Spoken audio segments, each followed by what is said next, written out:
परिचय। क्या तुम जानती हो कि भारत की भूमि सतह 43% मैदानों, 28% पहाड़ों तथा 30% से कम पर्वतों तथा पहाड़ों से घिरी हुई है? हाँ, तुम बिल्कुल सही कह रही हो। तथा कुल भूमि का केवल 62% भाग ही प्रयोग में लाया जाता है। स्थलमंडल जीवन को सहारा प्रदान करने वाला मुख्य तंत्र है तथा पृथ्वी की सबसे ऊपरी सतह मृदा कहलाती है। मृदा एक मुख्य प्राकृतिक संपदा है जो कि जीवित रहने तथा विकास के लिए आवश्यक है। भूमि का लगभग 4/5 भाग मृदा से ढका हुआ है। उद्देश्य। इस पाठ के अंत में आप निम्न करने में सक्षम हो जाएंगे: मृदा में खनिज की प्रचुरता को पहचानना, मृदा के प्रकारों को समझना, मृदा प्रदूषण को पहचानना, जैव रासायनिक चक्रण को समझना, जलीय चक्र का अध्ययन करना, नाइट्रोजन चक्र को समझना, कार्बन चक्र का अध्ययन करना, ग्रीन हाउस प्रभाव को समझना, ऑक्सीजन चक्र का अध्ययन करना, ओजोन परत की महत्ता को समझना। मृदा में खनिज की प्रचुरता। एक चित्र में जीवन की विविधता को निर्धारित करने वाली एक महत्वपूर्ण संपदा मृदा है।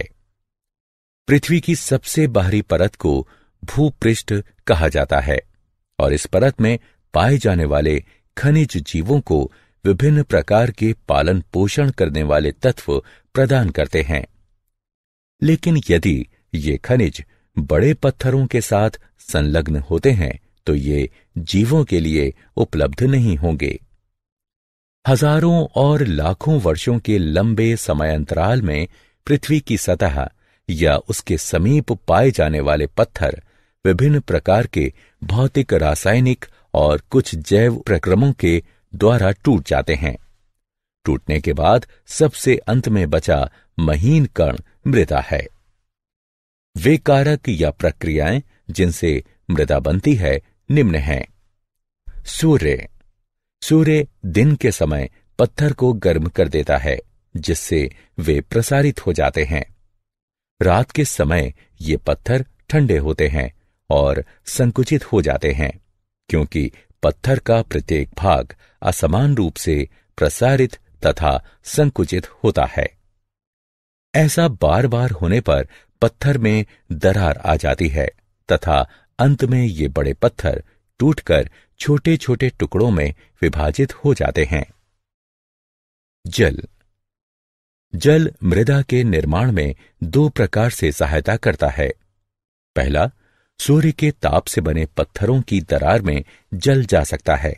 यदि यह जल बाद में जम जाता है तो यह दरार को और अधिक चौड़ा करेगा। दूसरा, बहता हुआ जल कठोर पत्थरों को भी तोड़ फोड़ देता है। तेज गति के साथ बहता हुआ जल प्रायः अपने साथ बड़े और छोटे पत्थरों को बहाकर ले जाता है। ये पत्थर दूसरे पत्थरों के साथ टकराकर छोटे छोटे कणों में बदल जाते हैं। जल पत्थरों के इन कणों को अपने साथ ले जाता है और आगे निक्षेपित कर देता है। वायु। जिस प्रकार जल में पत्थर एक दूसरे से टकराने के कारण टूटते हैं, उसी प्रकार तेज हवाएं भी पत्थरों को तोड़ देती हैं। वायु जल की ही तरह बालू को एक स्थान से दूसरे स्थान तक ले जाती है।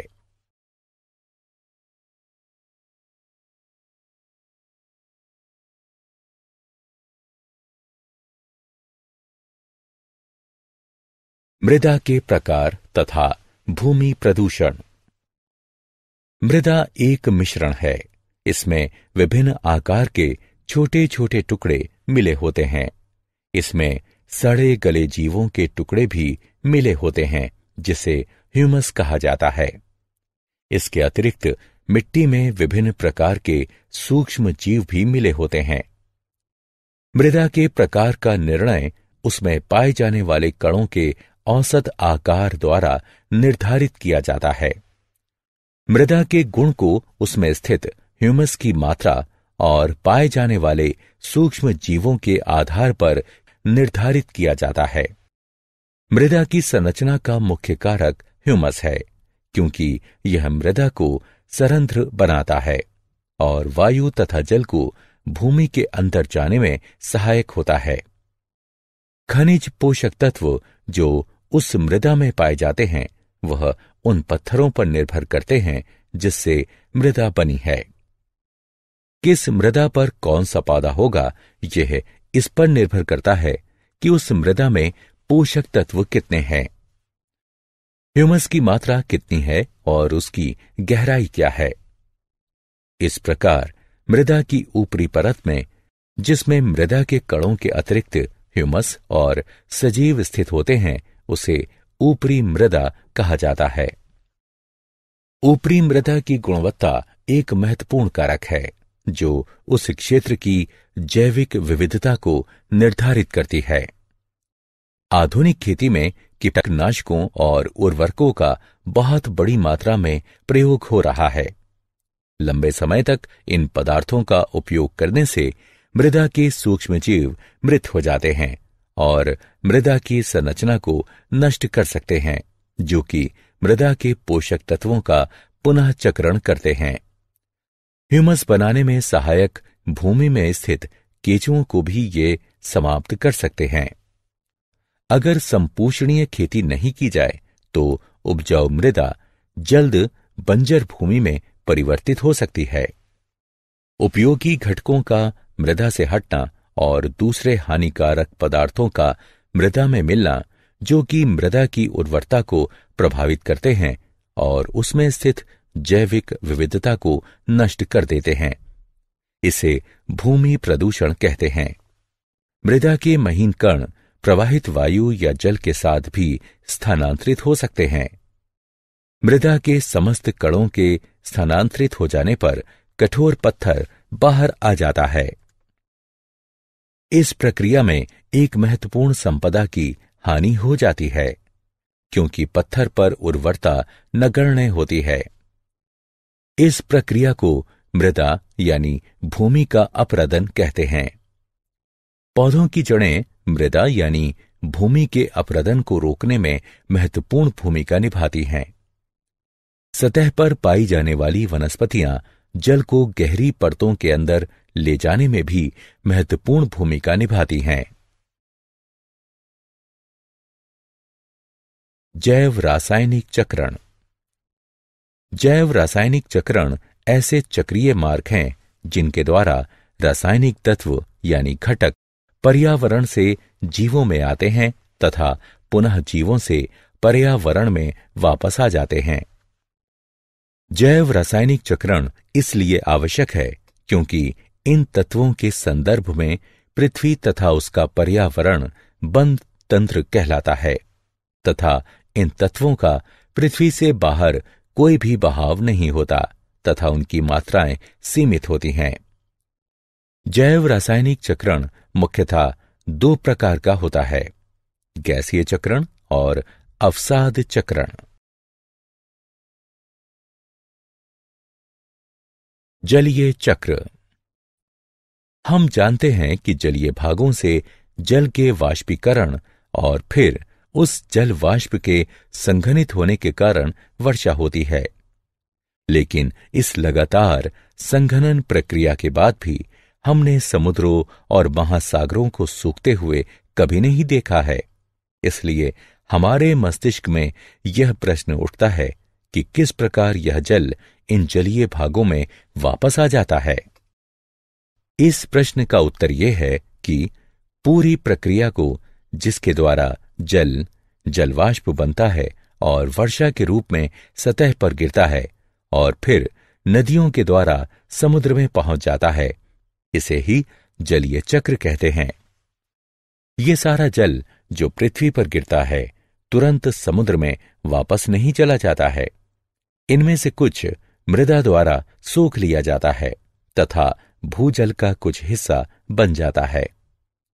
कुछ भूजल झरनों के द्वारा सतह पर आ जाता है या हम कूपों और नलकूपों के माध्यम से इसे अपने प्रयोग के लिए सतह पर लाते हैं। पानी विभिन्न प्रक्रियाओं के लिए स्थलीय जानवरों और पौधों द्वारा भी प्रयोग किया जाता है, और आप जानते ही हैं कि पानी पदार्थों की एक बड़ी संख्या को घोलने में सक्षम होता है।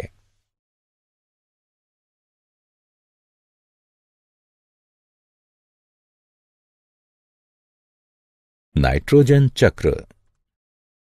हमारे वायुमंडल का 78% भाग नाइट्रोजन गैस बनाती है तथा यह गैस जीवन के लिए आवश्यक अनेक अणुओं जैसे प्रोटीन, न्यूक्लियक अम्ल यानी डीएनए और आरएनए तथा कुछ विटामिनों का भाग है।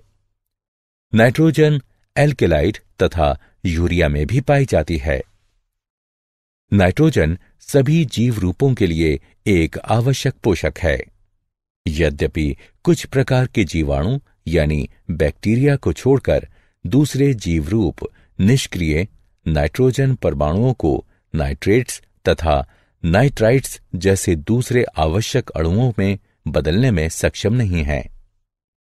नाइट्रोजन स्थिरीकरण करने वाले ये जीवाणु या तो स्वतंत्र रूप से रहते हैं या द्विबीजपत्री पौधों की कुछ स्पीशीज के साथ पाए जाते हैं। साधारणतः ये नाइट्रोजन को स्थिर करने वाले जीवाणु फलीदार पौधों की जड़ों में एक विशेष प्रकार की संरचना यानी मूल ग्रंथिका में पाए जाते हैं। इन जीवाणु के अलावा नाइट्रोजन परमाणु नाइट्रेट्स तथा नाइट्राइट्स में भौतिक क्रियाओं के द्वारा बदलते हैं। बिजली चमकने के समय वायु में पैदा हुआ उच्च ताप तथा दाब नाइट्रोजन को नाइट्रोजन के ऑक्साइड में बदल देता है। यह ऑक्साइड जल में घुलकर नाइट्रिक तथा नाइट्रस अम्ल बनाते हैं और वर्षा के साथ भूमि की सतह पर गिरते हैं तथा इसका उपयोग विभिन्न जीव रूपों द्वारा किया जाता है। सामान्यतः पौधे नाइट्रेट्स तथा नाइट्राइट्स को ग्रहण करते हैं तथा उन्हें अमीनो अम्ल में बदल देते हैं, जिनका उपयोग प्रोटीन बनाने में होता है। कुछ दूसरे जैव रासायनिक विकल्प हैं जिनका प्रयोग नाइट्रोजन वाले दूसरे जटिल यौगिकों को बनाने में होता है। ये प्रोटीन और अन्य जटिल यौगिक जंतुओं द्वारा खपत की जाती है। जब जंतु या पौधों की मृत्यु हो जाती है तो मिट्टी में मौजूद अन्य जीवाणु विभिन्न यौगिकों में स्थित नाइट्रोजन को नाइट्रेट्स तथा नाइट्राइट्स में बदल देते हैं। अन्य तरह के बैक्टीरिया इन नाइट्रेट्स तथा नाइट्राइट्स को नाइट्रोजन तत्व में बदल देते हैं। इसी प्रकार प्रकृति में एक नाइट्रोजन चक्र होता है जिसमें नाइट्रोजन वायुमंडल में अपने मूल रूप से गुजरता हुआ मृदा और जल में साधारण परमाणु के रूप में बदलता है तथा जीवित प्राणियों में और अधिक जटिल यौगिक के रूप में बदल जाता है। फिर यह साधारण परमाणु के रूप में वायुमंडल में वापस आ जाता है। कार्बन चक्र। कार्बन पृथ्वी पर बहुत सारी अवस्थाओं में पाया जाता है। ये अपने मूल रूप में हीरा और ग्रेफाइट में पाया जाता है। यौगिक के रूप में यह वायुमंडल में कार्बन डाइऑक्साइड के रूप में विभिन्न प्रकार के खनिजों में कार्बोनेट और हाइड्रोजन कार्बोनेट के रूप में पाया जाता है, जबकि सभी जीव रूप कार्बन आधारित अणुओं जैसे प्रोटीन, कार्बोहाइड्रेट्स, वसा, न्यूक्लिक अम्ल और विटामिन पर आधारित होते हैं। बहुत सारे जंतुओं के बाहरी और भीतरी कंकाल भी कार्बोनेट लवणों से बने होते हैं। प्रकाश संश्लेषण की क्रिया जो सूर्य की उपस्थिति में उन सभी पौधों में होती है जिनमें कि क्लोरोफिल होता है, इस मूल क्रिया द्वारा कार्बन जीवन के विभिन्न प्रकारों में समाविष्ट होता है। यह प्रक्रिया वायुमंडल में या जल में घुले कार्बन डाइऑक्साइड को ग्लूकोज अणुओं में बदल देती है। ये ग्लूकोज अणु या तो अन्य पदार्थों में परिवर्तित हो जाते हैं अथवा अन्य जैविक रूप से महत्वपूर्ण अणुओं के संश्लेषण के लिए ऊर्जा प्रदान करते हैं। जीवित प्राणियों को ऊर्जा प्रदान करने की प्रक्रिया में ग्लूकोज का उपयोग होता है। श्वसन की क्रिया द्वारा ग्लूकोज को कार्बन डाइऑक्साइड में बदलने के लिए ऑक्सीजन का प्रयोग हो भी सकता है और नहीं भी। यह कार्बन डाइऑक्साइड वायुमंडल में वापस चली जाती है। दहन की क्रिया, जहां ईंधन का उपयोग खाना पकाने, गर्म करने, यातायात और उद्योगों में होता है, उसके द्वारा वायुमंडल में कार्बन डाइऑक्साइड का प्रवेश होता है। वास्तव में जब से औद्योगिक क्रांति हुई है और मानव ने बहुत बड़े पैमाने पर जीवाश्म ईंधनों को जलाना शुरू किया है, तब से वायुमंडल में कार्बन डाइऑक्साइड की मात्रा दुगनी हो गई है। ग्रीन हाउस प्रभाव। ग्रीन हाउस प्रभाव एक प्रक्रिया है जिसके द्वारा एक ग्रह की सतह से ताप विकिरण वायुमंडलीय ग्रीन हाउस गैसों द्वारा अवशोषित हो जाती है और फिर सभी दिशाओं में विकीर्ण हो जाती है। उसके बाद विकिरण का कुछ भाग पुनः सतह की ओर वापस आ जाता है। ऊर्जा सतह और निचले वायुमंडल में स्थानांतरित हो जाती है। यदि सौर विकिरण द्वारा प्रत्यक्ष गर्मी केवल ऊष्मीय प्रक्रिया थी, तो परिणाम स्वरूप वहां तापमान अधिकतम होगा। वायुमंडल में विद्यमान कार्बन डाइऑक्साइड में वृद्धि से वायुमंडल में ऊष्मा की वृद्धि होती है तथा वैश्विक ऊष्मीकरण ग्लोबल वार्मिंग को बढ़ावा देती है। वैश्विक ऊष्मीकरण यानी ग्लोबल वार्मिंग के कारण समुद्र के स्तर तथा वैश्विक तापमान में वृद्धि होती है। यह कृषि पर भी प्रतिकूल प्रभाव डालती है तथा तूफान, चक्रवात और बाढ़ की संभावना को बढ़ावा देती है। तापमान और आर्द्रता में वृद्धि के कारण रोग में वृद्धि हो सकती है।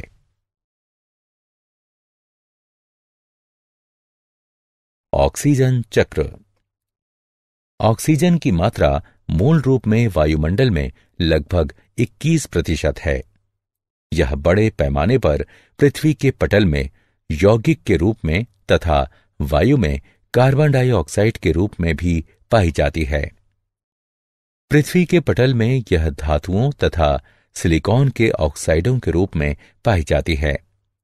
यह कार्बोनेट, सल्फेट, नाइट्रेट तथा अन्य खनिजों के रूप में भी पाई जाती है। यह जैविक अणुओं जैसे कार्बोहाइड्रेट्स, प्रोटीन, न्यूक्लिक अम्ल और वसा अथवा लिपिड का भी एक आवश्यक घटक है।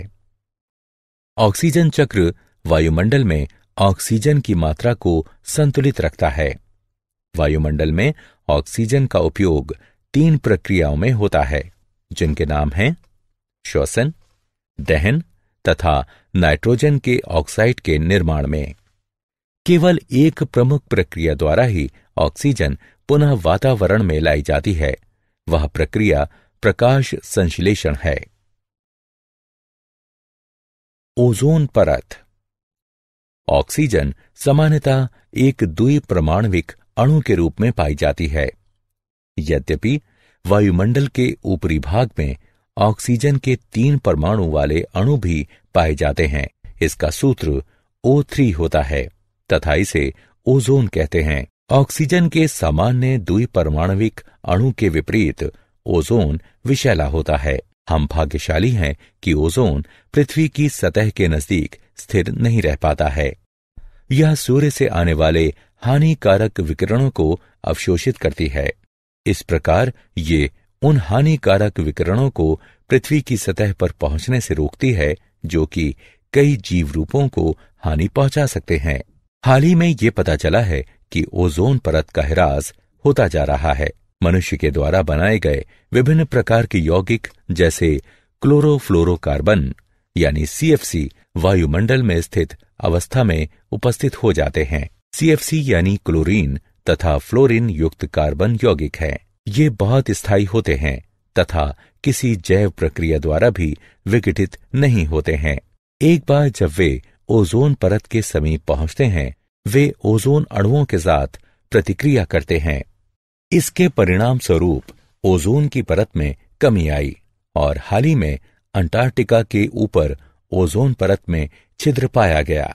ओजोन परत के और भी अधिक क्षीण होने के कारण पृथ्वी पर जीवन पर पड़ने वाले प्रभावों के विषय में कल्पना करना भी कठिन है। अतः बहुत लोगों के विचार में ओजोन की परत के क्षीण होने की प्रक्रिया को रोकने के प्रयास आवश्यक हैं।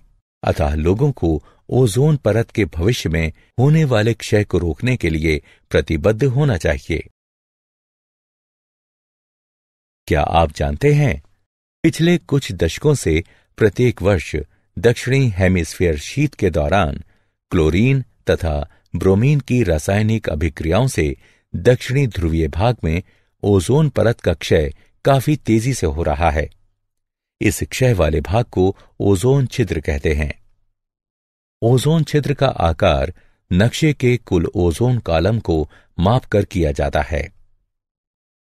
पृथ्वी के क्षेत्र से यह गणना की गई है कि यह 220 डॉप्सन इकाइयों के एक निरंतर मान के साथ एक रेखा द्वारा घिरा है। ऐतिहासिक परीक्षणों में 1979 से पूर्व अंटार्कटिका के ऊपर जब ओजोन का मान 220 डॉप्सन इकाइयों से कम पाया गया, तब से 220 डॉप्सन इकाइयों का मान निर्धारित किया गया। इसके अलावा अंटार्कटिका के ऊपर प्रत्यक्ष मापन से 220 डॉप्सन इकाइयों से कम एक ओजोन स्तर कॉलम क्लोरीन और ब्रोमीन यौगिकों द्वारा ओजोन हानि का एक परिणाम है। सारांश। आइए हमने जो कुछ सीखा है उसे संक्षेप में दोहराएं। विभिन्न प्रकार के पोषक तत्व चक्रीय रूपों से पुनः उपयोग किए जाते हैं। इस कारण जैवमंडल के विभिन्न घटकों में एक निश्चित संतुलन स्थापित होता है। वायु, जल तथा मृदा का प्रदूषण जीवन की गुणवत्ता और जैव विविधताओं को हानि पहुंचाता है। हमें अपनी प्राकृतिक संपदाओं को संरक्षित रखने की आवश्यकता है और उन्हें संपोषणीय रूपों में उपयोग करने की आवश्यकता है।